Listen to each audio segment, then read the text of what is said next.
Muy buenas noches, mi nombre es Juan Carlos Torres y soy el director de LKC para Latinoamérica y Canadá. Me complace darles la bienvenida esta noche a nuestro webinar, donde la doctora Mariana Martínez y la doctora Ayelen Ginesta nos hablarán sobre el manejo de oftalmología pediátrica con pruebas de electrocefalología, que son fáciles y objetivas de manejar.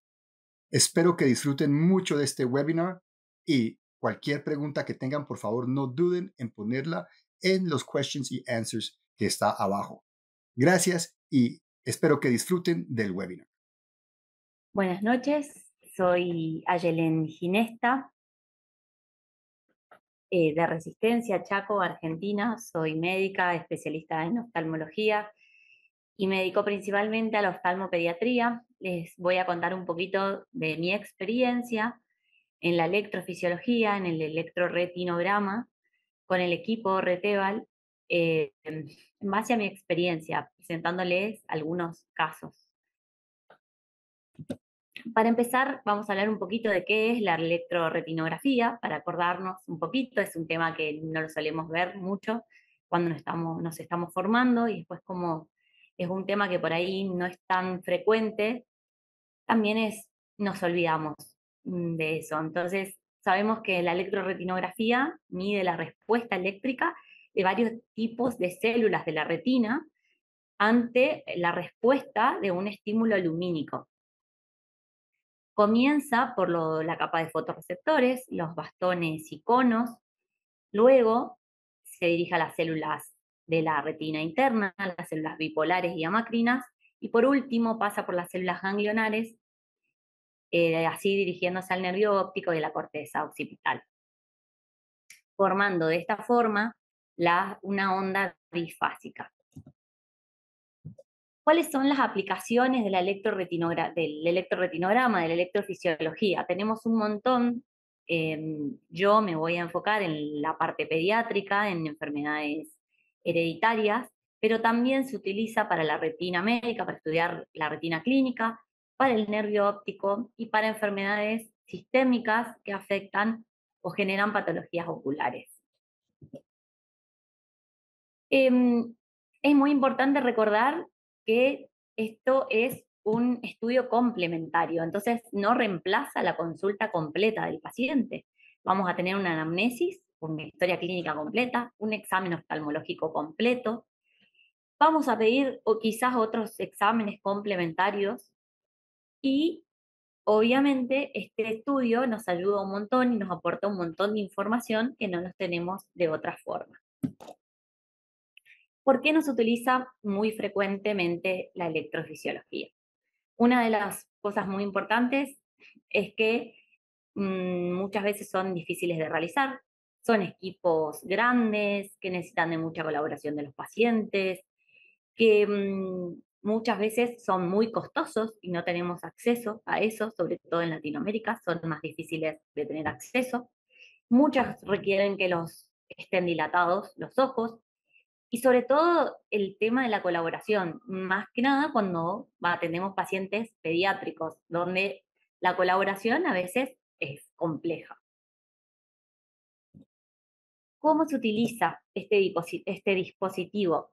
La realidad es que es muy sencillo de utilizar, es liviano, es portátil, los electrodos son tiras autoadhesivas, son muy sencillos. La realidad es que es apto para cualquier persona. Yo lo utilizo en niños muy pequeñitos, en bebés, y en general hay muy buena respuesta. Bueno, les voy a explicar un poquito para recordar cómo es las formas de la onda en del electroretinograma, en el modo fotópico. Ingresa la luz por el ojo, se dirige hacia los fotorreceptores. De esa forma ahí hay una hiperpolarización de los fotorreceptores generando una onda negativa o onda A, vuelve hacia la retina interna, a la capa de células bipolares, generando la onda B, donde hay una repolarización, y desde ahí se va hacia las células ganglionares y a la corteza occipital. Siempre que haya un retraso en los tiempos, en la latencia de las ondas, sabemos que tenemos un estrés celular o un metabolismo anormal. Y cuando está afectada la amplitud o la amplitud se encuentra reducida, indica que esas células están muriendo, que hay apoptosis, que hay atrofia celular. Bueno, diferentes estímulos para diferentes patologías. Cuando sospechamos, por ejemplo, para evaluar función de conos, para evaluar función de bastones, tenemos para evaluar las células ganglionares, tenemos una combinación de ambas y un montón de protocolos más, de los cuales yo no voy a hablar porque como me voy a enfocar en la parte pediátrica, pero tenemos otros protocolos que se utilizan para estudiar otras partes, otros tipos de enfermedades. En niños pequeños, niños en bebés, son electrodos cutáneos, son como stickers, les digo yo a los chicos. El niño está UPA de la mamá, está contenido, lo podemos hacer divertido, tranquilo, que el niño pueda fijar con su otro ojo, sobre todo si hay una mala visión. Es fácil adaptarlo a la luz o a la oscuridad según lo que estemos necesitando. Em, yo en general siempre digo que cuando uno hace oftalmopediatría, el médico debe adaptarse al paciente y no el paciente al médico para poder tener un buen resultado en la consulta. Así que tratamos estos estudios, sobre todo, de hacerlos así, de una forma divertida, que el niño se involucre y colabora. ¿Cuándo lo solicitamos? Sobre todo en niños que presenten baja visión con una apariencia normal del examen oftalmológico, para monitorizar toxicidad retiniana de diferentes fármacos, en nistagmo, fotofobia, y en un tratamiento, por ejemplo, infructuoso de la ambliopía, niños que no responden al tratamiento de la ambliopía, por ejemplo, siempre descartar alguna otra patología asociada. Les voy a presentar dos casos clínicos. Primero es una niña de 15 años que consulta por disminución de la agudeza visual. Presentaba al examen clínico una agudeza visual de 20-100 y no mejoraba con corrección en ambos ojos. El resto del examen normal. Esa es la retinografía de la paciente que se le hicimos, donde podemos observar que hay una alteración en el brillo foveal bilateral y el resto aparenta sin particularidades. Realizamos una autofluorescencia y se observa una hipoautofluorescencia bilateral con un halo hiperautofluorescente. Esta niña, 15 años, es muy colaboradora. Realizamos una tomografía de coherencia óptica y observamos que en ambos ojos se encontró una importante alteración en la capa de fotorreceptores, en el área macular, con gran adelgazamiento de la capa de células ganglionares. Un poco más comprometido el lado izquierdo.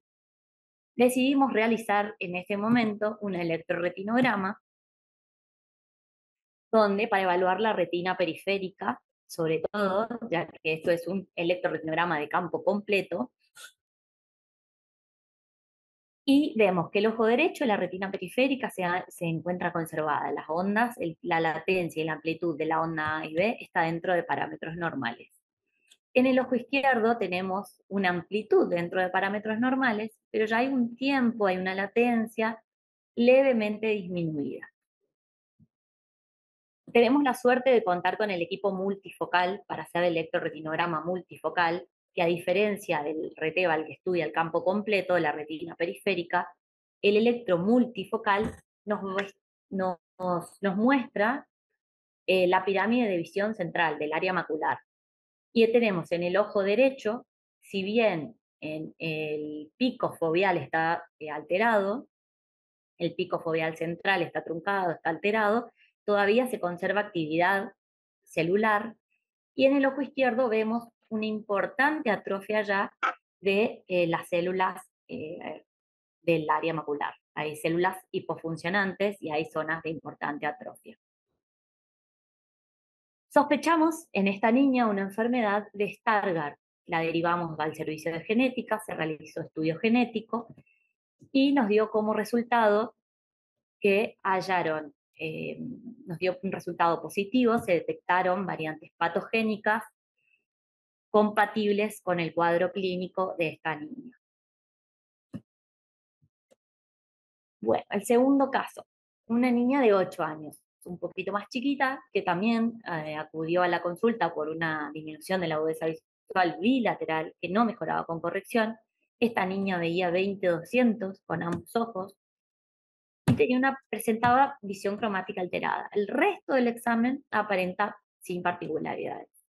Realizamos retinografía y observamos, en esta niña aparenta un fondo de ojo relativamente normal, si bien se puede ver como una atenuación vascular periférica y una alteración en el brillo foveal. Realizamos autofluorescencia y observamos una hipoautofluorescencia macular bilateral. Decidimos realizar electroretinograma, solicitamos electroretinograma y OCT. En el OCT también vemos, la verdad que es niñas muy colaboradoras, por eso pudimos hacer todos estos estudios. Y en el OCT observamos similar, o sea, hay una importante atrofia a nivel foveal, macular, con gran disminución de las células ganglionares también. Hay mayor atrofia en esta niña, en ambos ojos. Y el electroretinograma de campo completo nos da una alteración importante en la latencia y amplitud de ambas ondas en ambos ojos. En esta niña, por la clínica, por la autofluorescencia, por la clínica y el examen oftalmológico, sospechamos una distrofia de conos y bastones. Realizamos, este equipo tiene un protocolo también, como les había mencionado, de adaptación a la oscuridad, evaluar conos y bastones, y realizamos ese protocolo en esta niña y nos da alterado ambos estudios. La adaptación a la oscuridad nos muestra también una alteración importante en las ondas, y con la adaptación a la luz para activar los conos, lo mismo. Entonces, bastones y conos podemos observar que están alterados. Realizamos estudio genético también a esta niña, un panel de distrofia macular, y se hallaron genes asociados a distrofia de conos y bastones, como también a retinitis pigmentosa.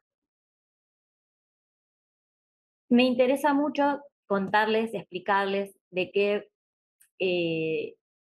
todo esto lo pudimos hacer realmente porque también este equipo es muy sencillo de utilizar. Las niñas muy colaboradoras aportan un montón de información y también, como les decía, es un conjunto para llegar a diagnósticos. Eh, Importa todo, importa la clínica, y este equipo nos aporta un montón de información, sobre todo en el primer caso, que podemos ver que la niña tiene una retina periférica conservada y podemos controlarla en el tiempo para ver seguimiento, evaluar seguimiento, si esa niña empeora o no su visión periférica. Y bueno, en resumen, es eso, que es una herramienta de ayuda diagnóstica que colabora al resto de lo que por ahí tenemos más accesible, que es como la tomografía. Ayuda muchísimo en niños con baja visión, porque al solo tener que responder al estímulo lumínico no necesitan una fijación importante. Y este equipo es liviano, es cómodo, es portátil, y en la gran mayoría de niños no se requiere dormirlos, no se requiere sedación. Los electrodos son fáciles de colocar, fáciles de sacar. Por lo tanto, tengo una buena experiencia, sobre todo para screening en estos casos. Muchísimas gracias por su atención. Muchas gracias, doctora. Muy interesante la charla, doctora Ginesta, se lo agradezco. Nuevamente vuelvo y les recuerdo a aquellos que quieran hacer preguntas, que las preguntas las vamos a responder al final de la sesión, y acá abajo van a encontrar un botón que dice Q&A. Ahí pueden escribir sus preguntas y al final de toda la sesión contestaremos las preguntas basadas en la cantidad de tiempo que tengamos. Con eso dicho, ahora vamos a escuchar a la doctora Mariana Martínez de México. La doctora Mariana Martínez Castellano es una oftalmóloga especializada en retinopatía del prematuro, ROP, y retina médica y también quirúrgica. Ella estudió medicina en la Universidad Autónoma del Estado de México y oftalmología en el Hospital Militar Central. Se formó en retina pediátrica en las mejores instituciones, como el Hospital Presbiterio de Nueva York y el Hospital Infantil de Los Ángeles. Ella actualmente trabaja en la Asociación para Evitar la Ceguera, mejor conocido como el APEC, y participa en el área médico-quirúrgica de retina pediátrica en el APEC.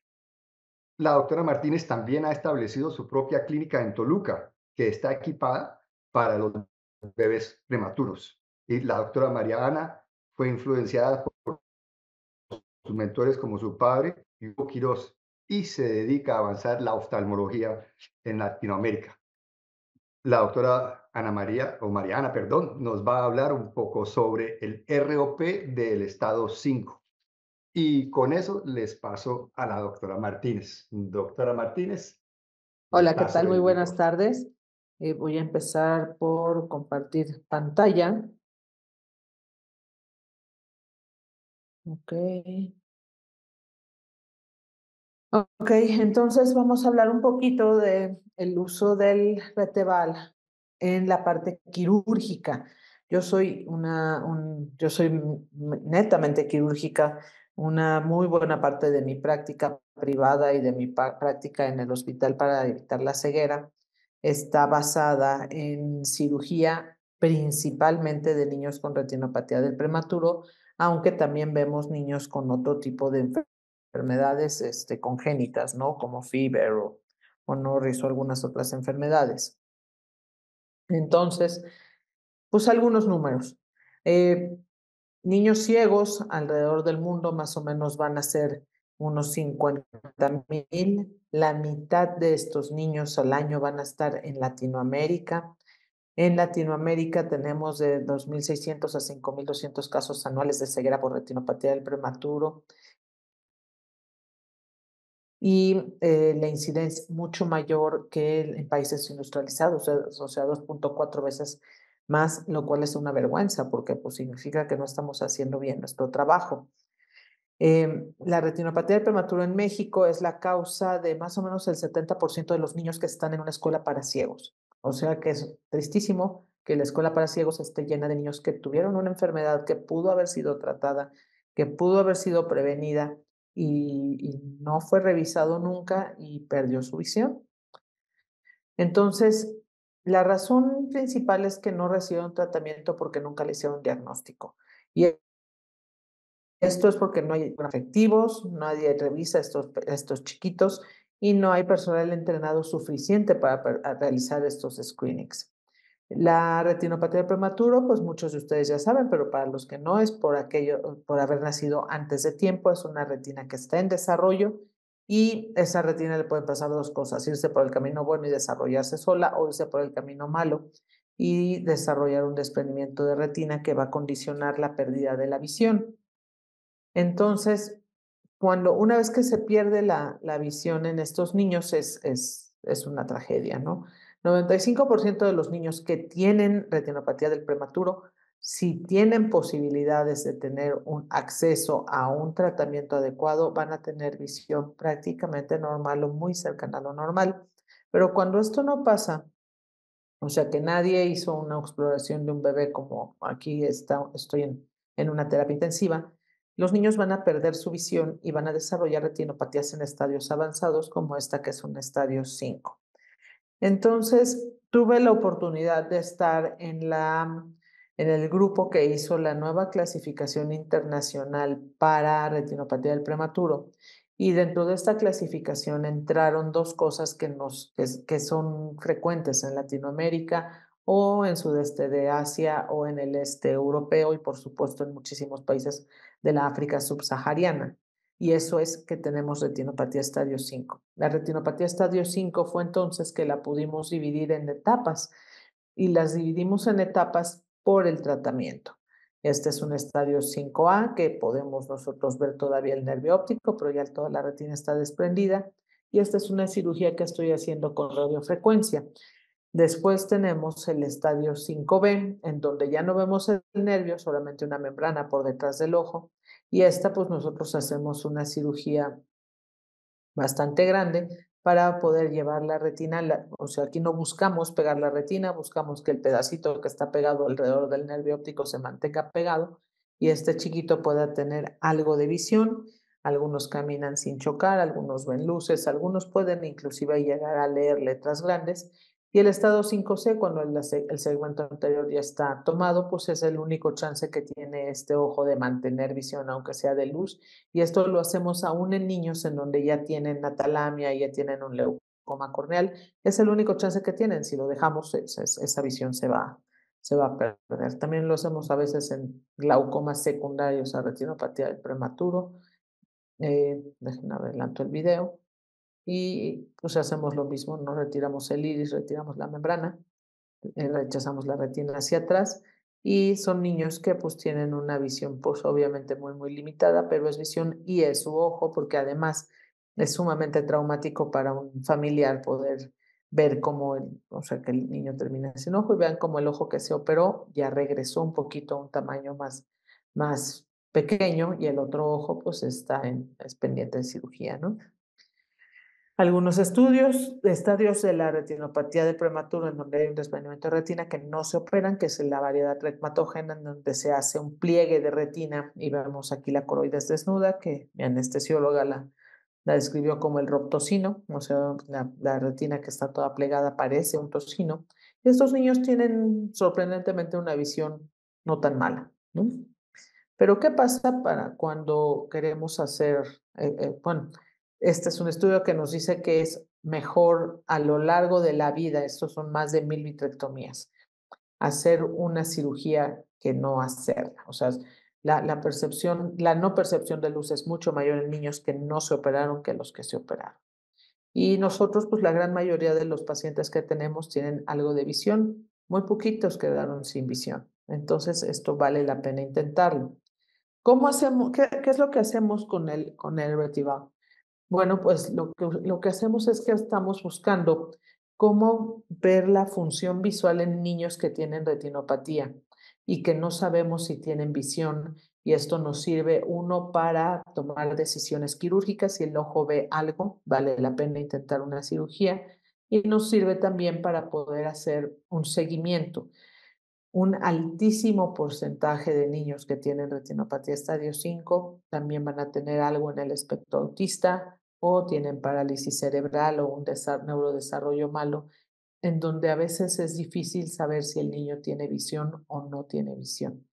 Y también hay que entender que no solamente, no es igual tener un niño con autismo que tener un niño con autismo ciego, ¿no? O un niño con parálisis cerebral y parálisis cerebral ciego.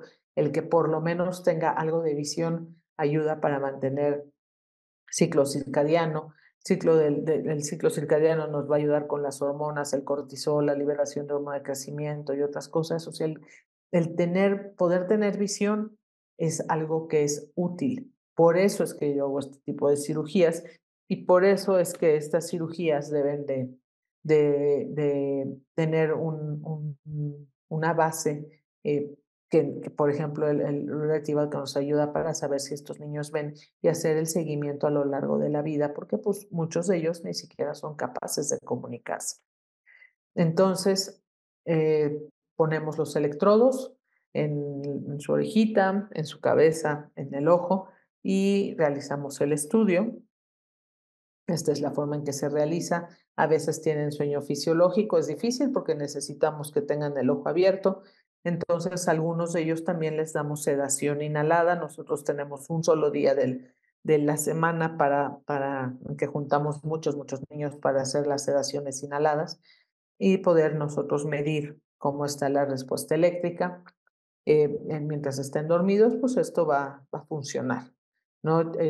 Si hay mucho ruido, si hay música, si hay gente hablando en la sala, si el bebé está llorando, pues esto no funciona. Necesitamos tenerlos en un lugar tranquilo, oscuro y que tenga pues, las condiciones adecuadas para que el estudio sea útil, ¿no? Y que sea reproducible y podamos nosotros poder tomar una decisión de tratar o no tratar. En niños más grandes, sobre todo niños que tuvieron retinopatía del prematuro que nunca fueron tratados, también lo hacemos. ¿Por qué? Porque la retinopatía del prematuro no es nada más en bebecitos, sino en un niño más grande que tuvo retinopatía estadio 5 y de repente empieza a tener ojo ciego doloroso o empieza a tener que la mamá nos decía, ¿sabe qué, doctora? Es que el niño pues medio caminaba solito y ahorita se tropieza, o el niño pues ahora se despierta en las noches porque ya no tiene un horario. Entonces también nos sirve para nosotros saber si este niño tenemos que intentar algo. A veces se les hace como una especie de catarata membranosa, o tienen empeora su desprendimiento, o aumenta la presión del ojo, hacen glaucomas. Y eso es algo tratable y que podemos todavía mantenerles visión de luz después, aún en niños muy grandes. Entonces, por ejemplo, este niño que tuvo retinopatía del prematuro agresiva, que requirió láser, que requirió antiangiogénico, y pues les tomamos los potenciales para ver cómo está, y es una respuesta pues bastante buena.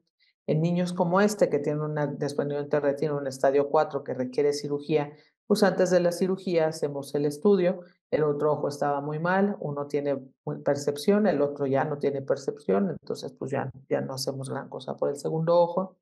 Y en estadio 5, por ejemplo, en este que está totalmente plano, pues en los niños que tienen todo totalmente plano, pues no vamos a hacer mayor cosa, excepto cirugía para poder hacer ciclocrío o algo para que no se vuelva un ojo ciego doloroso. Pero en nosotros, pues lo que buscamos es que mantengan ese poquito de visión que tienen. El estadio 5 es quizá, y eso no es solamente en mi país, sino en toda Latinoamérica, una de las principales causas de ceguera infantil. Es sumamente frecuente, requiere tratamiento quirúrgico. Es muy frecuente que llegan los niños y nos dicen, es que me dijeron que no había nadie que hacer. No, es una enfermedad que requiere tratamiento quirúrgico y requiere un seguimiento. Y es un seguimiento difícil por las características neurológicas de muchos de nuestros niños que tienen retinopatía estadio 5, y el que yo tenga una herramienta que me ayuda a ver cómo está esa comunicación entre el ojo y el cerebro, para nosotros es sumamente valioso, tanto en el preoperatorio como en el postoperatorio. Entonces, la retina necesita ciertas características para poder ver si está funcionando. Estos todos son niños que ya fueron operados. En ellos podemos claramente ver que perciben luz, pero hay otros que les cuesta trabajo seguir, o ya tienen la parálisis con contracción del cuello y ya no pueden voltear la cabeza. Entonces, son niños especiales, son muchos, y pues es una herramienta más en lo que nosotros tenemos para poder ofrecer una mejor calidad de vida a niños a los que hasta hace muy poquito no podíamos hacerles mayor cosa. Muchísimas gracias.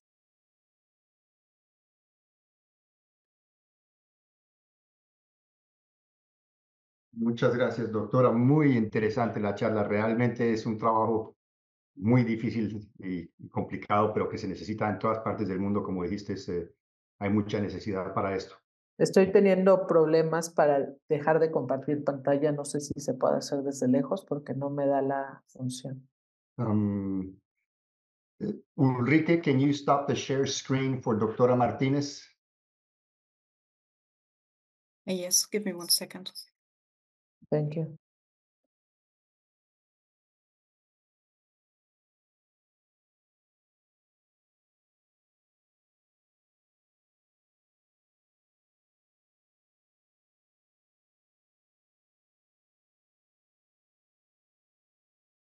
Bueno, no es tan grave si mientras que esperamos que lo cambien, les puedo ir hablando un poquito de lo que es el Retival. Ya tenemos algunas preguntas acá, pero nuestro dispositivo del Retival es un sistema que cumple con todas las normas de ISEF.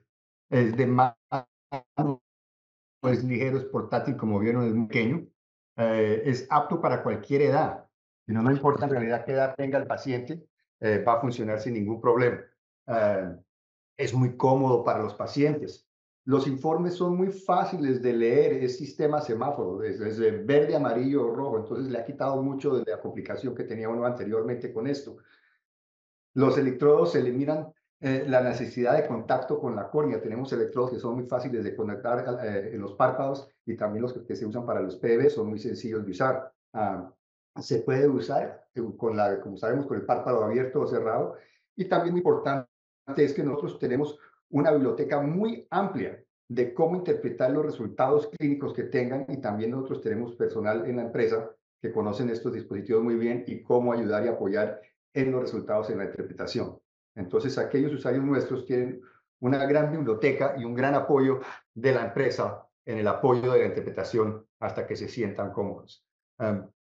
Tenemos ya miles de estos equipos instalados alrededor del mundo y la experiencia de los doctores ha sido muy general y parecida a la de las doctoras hoy en día, que les parece que es un dispositivo fácil de usar, amigable. Incluso a este doctor le gusta usarlo por su propia cuenta porque dice que no requiere de una gran técnica o nada súper especializado. Entonces, él se divierte utilizando este sistema comparado con otros sistemas. Nuestro sistema, en conclusión, sirve para ayudar a diagnosticar todo tipo de enfermedades como el glaucoma, retinopatías diabéticas, altas miopías, oclusión de la vena central, todo lo que son exámenes de potenciales evocados visuales, toxicidades que existen, la fotópica negativa, los photopic negative responses también, que son muy importantes. Y si necesitan más información o alguna otra pregunta, por favor, pues no duden en contactarme a mí o al distribuidor local, donde les podemos dar más apoyo y ayuda en cualquier pregunta que tengan. Mientras tanto, con eso dicho, voy a hacer un stop share. Aunque ya podría hacer un share. Esta es mi información por si acaso la necesitan, ya que veo que tengo acceso de nuevo. Esta es mi información por si acaso necesitan contactarme cualquier duda. Mientras tanto, como les digo, ya nos llegaron ciertas preguntas, entonces me voy a ir aquí a las preguntas. Doctoras, si no les molesta, voy a hacer las preguntas en forma abierta y las dos las pueden contestar o decidir quién la contesta o no. La primera pregunta que tengo, y algunas ya me imagino que la respondieron durante las charlas, ¿se puede hacer tanto BEP como ERG con los párpados cerrados? Lógico, ya sabemos la respuesta a esa, que es sí se puede hacer, la voy a contestar para las Sí, sí. doctoras. Sí se puede, pero obviamente que va a estar limitada la respuesta, va a ser mucho menor, no es tan preciso. Es preferible intentar abrir los párpados de los niños, que no es tan complejo en general hacerlo.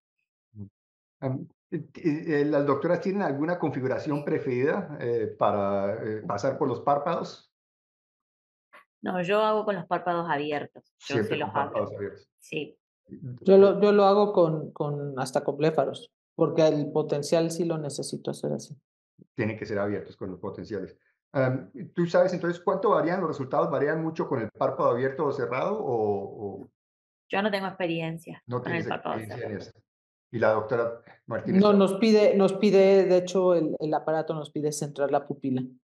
Ok, para esos pacientes, perfecto. Ujú. ¿Cuándo sedan? También me preguntan, ¿cuándo deciden si van a sedar o no van a sedar?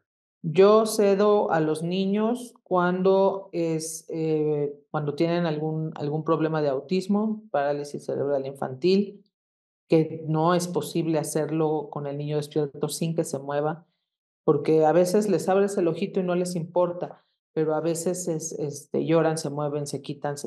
Y les recuerdo, o sea, yo trabajo con mucho niño que tiene mucho problema neurológico, o sea, no es el niño de la calle que le puedo tomar la agudeza visual con un tambor optoquinético, sino es un niño que tiene problemas. Entonces, y sobre todo a lo largo de la vida, pues son niños que necesitamos sedarlos para poder hacer el estudio, particularmente niños, por ejemplo, con autismo que no toleran las luces o que no te contestan si quieres saber si ven o no ven, o sea, que tienen mirada fija. Son niños especiales. Y quizá esta sea una de las funciones del equipo que no está siendo explotada como tal en muchos centros en donde se ven niños, porque se quedan así con percibe luz, pues sí, pero y hay unos que no siquiera saben si percibe luz porque no la siguen, pero no la siguen no porque no la vean, no la siguen porque no pueden mover el cuello, no la siguen porque no, o sea, tienen otro tipo de problemillas. Entonces, probablemente esa función que yo le estoy dando es una función que en muchísimos lados no le están dando al equipo, cuando podrían aprovecharse muchísimo en niños especiales. No sé lo que opina la doctora Ayelén. Yo en general uso sueño fisiológico, que Ujú. el niño se duerma. No suelo sedarlos por una cuestión de que tampoco nosotros en la clínica, no tenemos tanto acceso a la sedación, no tenemos tan a disposición un anestesiólogo pediátrico siempre. Entonces, en general me resulta mucho más fácil hacerlo con sueño fisiológico. En general tengo buenos resultados, claramente que hay veces que no se puede y el niño se va y vuelve porque se despertó, eh, pero dándole por ahí bien recomendaciones a los padres, inclusive tengo muchos niños con problemas neurológicos, con síndromes de West o EGNE bastante severos, y por ahí en general, gracias, o sea, por suerte, gracias a Dios, mi experiencia es bastante buena con el sueño fisiológico. Sí, lo que pasa es que acá nosotros vemos este tipo de niños todos Claro, los días, sí, todo el tiempo, entonces sí, no sí. no nos da la vida para Sí, sí, dormir tienen mucho más demanda. Sí, mucho. sí. Ujú. Ujú, Sí, no, y también me imagino que como muchos de los pacientes vienen de cirugía, te estás sí, quitando puntos y cosas de así, entonces que queda mucho más fácil sedándolos, me imagino. sí, No, y nosotros sí tenemos un anestesiólogo de planta, o sea, el niño entra y el anestesiólogo está ahí todo el tiempo y tenemos un área especial para sedación que está ahí todo el tiempo. Entonces, hace la diferencia sí, gigantesca con un consultorio regular. Ya. sí, sí. Las oí mencionar que las dos pues hacen los exámenes con el ojo abierto. ¿Hay algún espéculo en particular que usan? No importa que se use siendo que son niños. Yo prefiero el ay, se me fue el nombre. Ay, el que es como pincita, se me fue el nombre. Mm. Yo Sí, soy pero el indicador de frío. Cualquiera. igual cualquier blefarostato va a servir, Va a yo servir. creo. Yo en general igual lo hacemos también manual, porque al estar el Ah, con niño el dedo, dormido, claro, con el dedo. con el Como dedo. estar, como en general tienen sueños fisiológicos, es menos, o sea, cuando hay se mueve un poquito, relajamos y ahí vamos, digamos, haciéndolo. También, algunas veces lo que hacemos es que los tenemos en ayuno un muy buen tiempo Claro. y en el momento que se hace el estudio les damos de comer. Y entonces ya nada les importa más que comer. Entonces les puedes hacer otras cosas. Está muy buena esa. Esa está buena. Am, ¿Tú tienes protocolos diferentes para diferentes etapas de retinopatías? Para ¿O los es? potenciales, Sí. no, el mismo. Y para los CRGs tienes diferentes protocolos, porque el potencial no es sino pues el 1 kx, entonces. Sí. Ujú. Para electro sí hay diferentes protocolos. Depende, yo utilizo uno más corto, si quiero hacer screening, si el niño es más pequeño, si va a tardar, o sea, si va a colaborar menos tiempo, por ahí lo tengo en cuenta esas diferentes cosas, y también depende de la patología que sospeche. Eh, eh, hay algunos que con el screening, el protocolo más corto nos ayuda, nos orienta, y cuando sospechamos distrofias de conos, bastones, sí, los protocolos son un poquito más largos, porque aparte necesitamos la adaptación a la oscuridad y a la luz, y bueno, eso obviamente que nos lleva mucho más tiempo de estudio. Y eso lo vamos evaluando, depende del caso, cada caso. Y los Ah, electros son mucho Sí, más un complejos. poco. vi que en tu presentación hablaste de multifocal. ¿Para qué tipo de patología se utiliza uno en multifocal comparado con el campo completo? Cuando uno sospecha más patología de origen macular, es preferible el multifocal, porque nos habla, o sea, nos da información de la pirámide de visión central macular. Por ejemplo, hay algunas drogas, alguna toxicidad por drogas, algunas drogas que generan mayor, eh, digamos, alteraciones a nivel de la mácula. Entonces, para eso, por ejemplo, sería preferible hacer el multifocal. También en el caso, por ejemplo, del Stargardt, de la enfermedad de Stargardt, como el paciente que presenté, también nos muestra una clara diferencia entre un campo completo y un multifocal. Pero sí, el multifocal es mucho más engorroso de hacer, no es un estímulo lumínico, no es por flash, sino es con un dámero, y lleva el electrodo, va en contacto con la córnea, por lo tanto necesitamos muchísima más colaboración. Por Del lo tanto, paciente. es bastante más complejo de realizarlo. Ya, ok. La calidad de resultados que da el Retival es comparable con otros dispositivos, preguntan.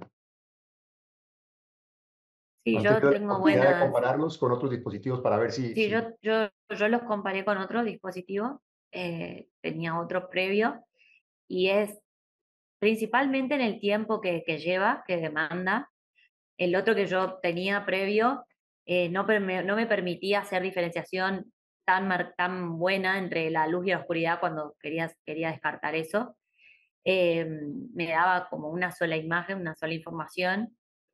eh, y a la vez los electrodos eran mucho más complejos de colocarlo. Entonces el niño apenas se movía, el electrodo, o sea, se ahí salía, ya. chau, y ahí ya perdíamos todo. O sea, a mí me facilitó mucho en cuanto para screening, es mucho más fácil este equipo, mucho más rápido, fácil de colocar, hay mucha más colaboración del paciente. Sí, Y la portabilidad, porque, por ejemplo, sí, es nosotros liviano.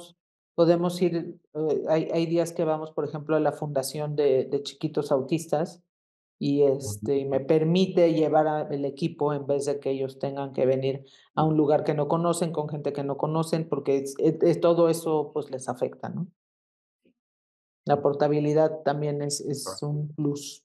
Entonces tiene buenos resultados con buena portabilidad. Eso es bueno Sí. saber. Sí, ¿Cuál es la edad mínima que se puede medir con el RTVAL? no. Yo creo que no hay edad mínima, menos con la doctora que hace rock.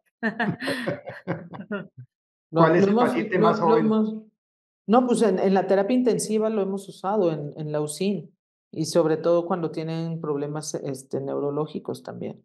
O sea que el neurólogo pediatra nos pide que hagamos alguna vez el estudio por hidrocefalia o por otras Mm, cosas. No necesariamente oftalmológicas, sino por función neurológica, por otras patologías. Interesante. sí. ¿Qué- ¿Cuánto tiempo demora la toma del examen y qué limitaciones tiene la prueba? Es súper rápido. Bueno, los potenciales son muy rápidos. Dura, ¿qué? 60 y algo minutos, 10 segundos por ojo. Y del protocolo de electroretinograma depende del protocolo que elijan, pero hay un protocolo que dura 15 segundos, es muy cortito. Hay uno de el protocolo más corto, dura 15 segundos, es rapidísimo. Entonces, 15 segundos es el más rápido y uno puede durar hasta un minuto y Sí, un medio, minuto y medio me parece que dura el los que más más largos que hay. tiempo. Sí, Sí.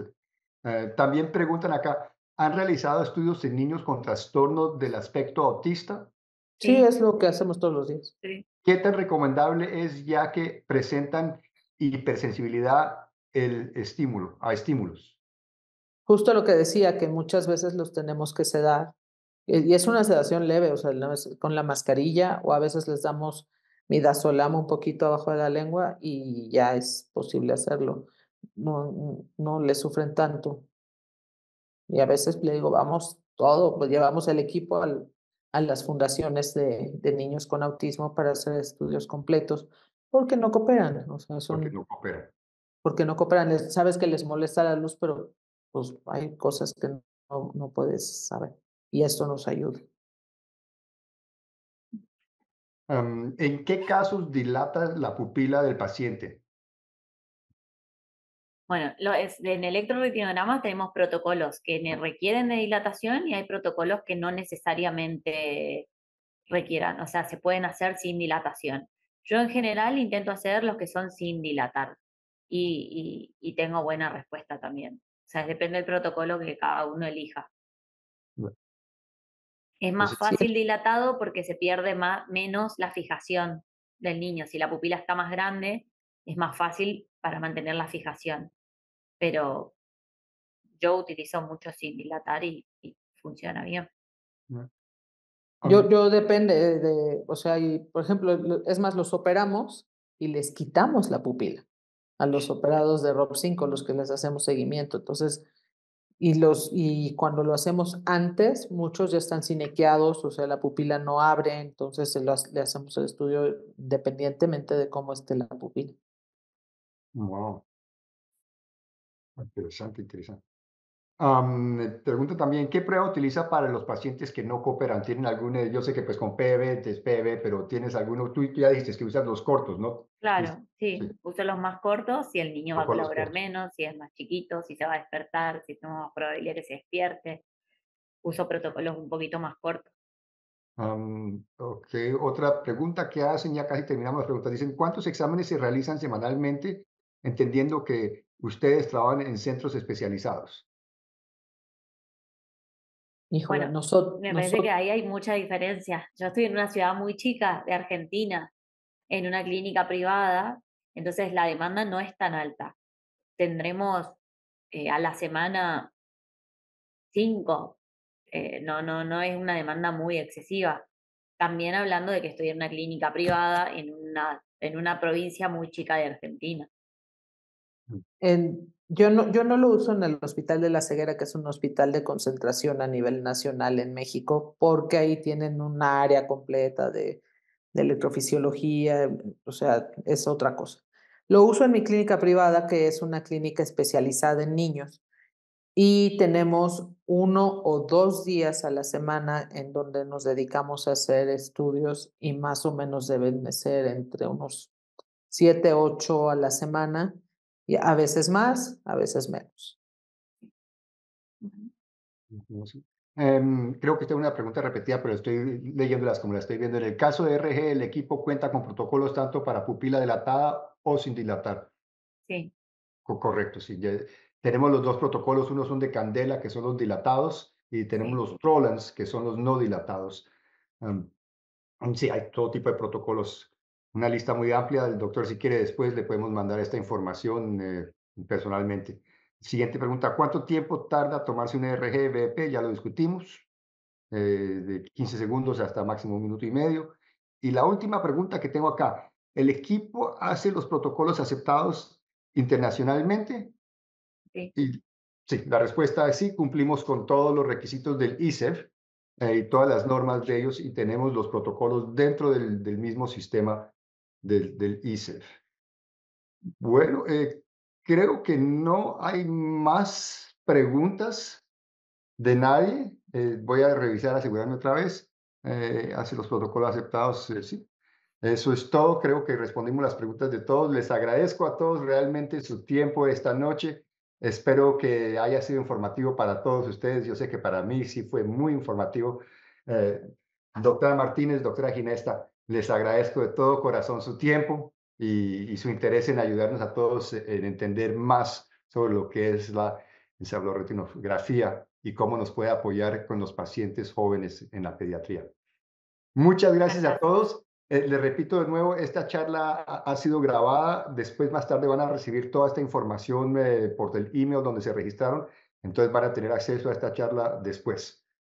Nuevamente, gracias a todos y que pasen excelente noche. Buenas noches. Gracias, buenas Gracias. noches. Muchas Buenas gracias. noches.